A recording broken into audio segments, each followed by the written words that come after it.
Like ever since I was 12, I only wanted to make movies.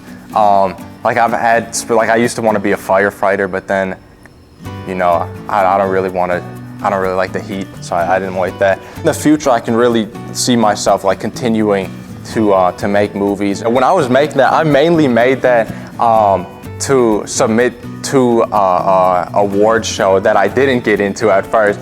While I was making it, I found that like the research and stuff involved, I found out a lot about climate change, and it became really infatuating. And so then it became more of a passion project to make. I was getting stock footage and stuff, and I actually ended up going into like the United States Department of Health and Safety archive of footage to find some footage of like, I think it was like the swine flu. Swine flu is little like worms and stuff. It was kind of nasty, but it was cool. It took like, it's only 5 minutes, but it took like 6 months to make, going through like the licensing. The writing part of it took like 2 weeks. Music as well, I had to outsource to from an artist named like BC Clarinet.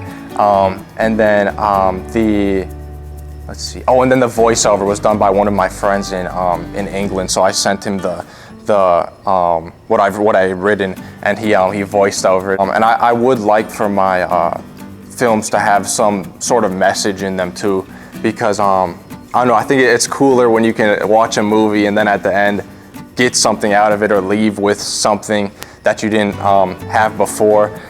Even if you hate the movie, it's good to think about stuff.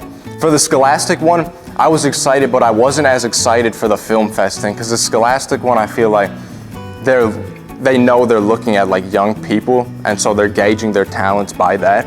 But when I got into the film fest, I was really excited because they didn't know I was just like a student. I was super excited about that. Still am super excited about that. February 14th is when it is. Cannot wait. Good stuff. Don't be afraid to mess up. I've messed up so many times. I've messed up more than enough for this lifetime doing this. And a little bit of struggle never hurt nobody. And you will struggle at first, and it will be hard, but sometimes that's what happens, you know? Sometimes you work it out. So yeah, I say don't be afraid to struggle.